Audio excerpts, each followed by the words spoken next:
Hello, everyone, and welcome back to Life After Undergrad, Season 3. Yesterday I said Season 4, I don't know what was going on. I am Shanoa Manso, a licensed master social worker, a graduate student, a graduate assistant, and most importantly, your host today.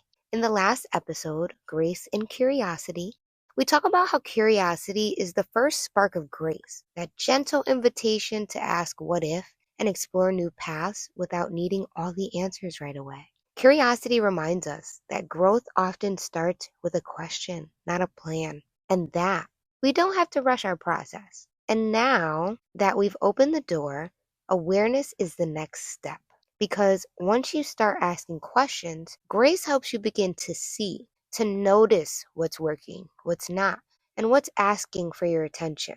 That's where grace and awareness comes in. Awareness is such a powerful thing, and yet it's one of the hardest forms of growth to hold with grace. Because awareness means seeing yourself clearly. It means noticing your patterns, your emotions, your reactions, even the things you rather not admit. It's the mirror moment when life gently, or not so gently, shows you where you are versus where you want to be.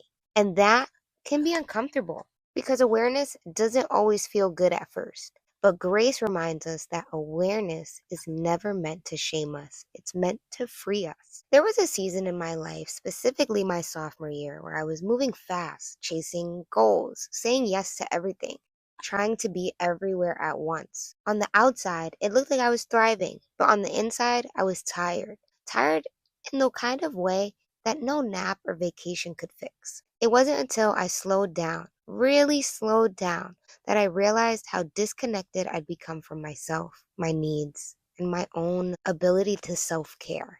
I had been so focused on being productive that I wasn't even being present. That's what awareness does. It brings you back to presence. It helps you see that just because something looks good doesn't mean it's good for you or the right thing for you right then and there. Through that specific experience, my sophomore year, it just made me think about, why am I doing all of this? What's the purpose? What's the benefit? And am I really able to give my full self to all these things that I'm extending myself to? So it was a question I had avoided, essentially, but it definitely caught up to me. And deep down, I already really knew the answer. I was trying to prove something to others, to myself, to the version of me that still believed she had to earn her worth, even though she was already in a position of meeting and exceeding expectations. In that awareness moment, it didn't come with fireworks or clarity. It came with tears. It came with silence and honesty. Through awareness, through clarity, really, in moments that are hard to deal with, or parts of your journey that come with unsureness. It's really important to feel those emotions because, again, everything in life catches up to you.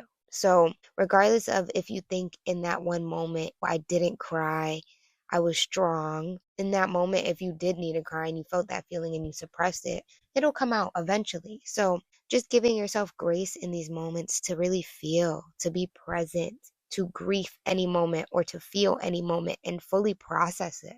Grace met me where I was, and Grace said, "You don't have to have it all together. You have to be willing to see." Awareness is like turning on the light in a room you've lived in for years. Everything was already there: the joy, the clutter, the dreams, the distractions. But now you can finally see it, whether that's your purpose, your growth, your development, some of the things you don't want to see.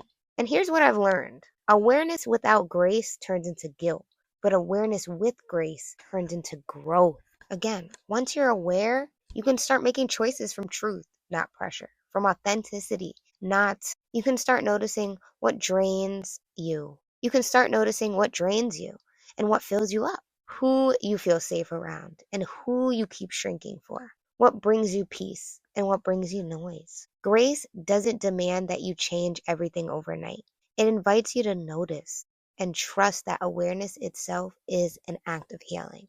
Let's be real. Awareness is often the first step of transformation, and it usually is the messiest. You can start realizing where you've been overcommitting, where you've ignored your boundaries, where you've been living on autopilot, maybe. And that's okay. You're not behind. You're waking up. Grace gives you permission to hold what you see without rushing to fix it, to sit in the tension between who you were and who you're becoming, and to know that both can exist at the same time. Two truths can exist at the same time. So, I want to invite you to take a deep breath with me.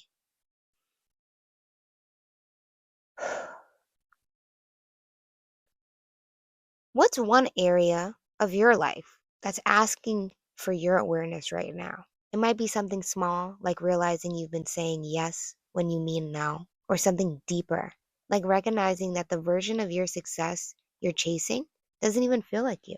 Whatever it is, don't turn away. Notice it, name it, and then meet it with grace. You can say to yourself, I see it. I may not have it all figured out yet, but I see it. And that's where the healing begins. In terms of applying a prompt or questions to kind of think about, to reflect upon, to maybe even write down, not right away, but just think about these 4 questions. Where in my life do I feel out of alignment right now? What emotions keep showing up that I've been trying to ignore? What parts of myself am I ready to understand instead of judge? How can I offer myself grace in this season of becoming? Remember, awareness doesn't demand perfection. It just invites honesty, authenticity, genuineness. And the more honest you are with yourself, the freer you become. Awareness is the foundation of growth. It's the moment your spirit says, I'm ready to see myself clearly. And once you do, you can never go back to pretending. You can never unknow what you've learned about yourself. But that's a gift because grace is waiting on the other side of awareness. It's what allows you to say, even though I see my flaws, even though I have areas of improvement, I still choose to love myself through them and get better. It's what helps you rebuild your peace from a place of truth. So, as you move through the present, the past, and the future selves, all embodied within you, let awareness guide you.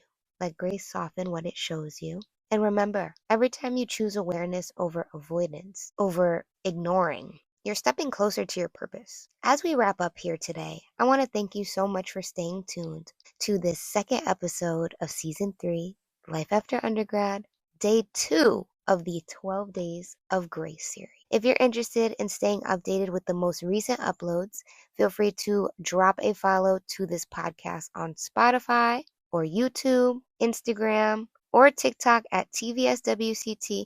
And again, you'll see some daily uploads, some updates in the stories. So stay tuned for all of that. I thank you for listening today, and I hope you have a bit of support through this, and I hope you feel connected, supported, and good through this. Today, honestly, I didn't hear some great news about some efforts that I put out there into the world. And I just want to let you know that awareness is the first step. Access to the opportunity, access to the knowledge is the first step. So I'll leave you with that. Until next time, see ya.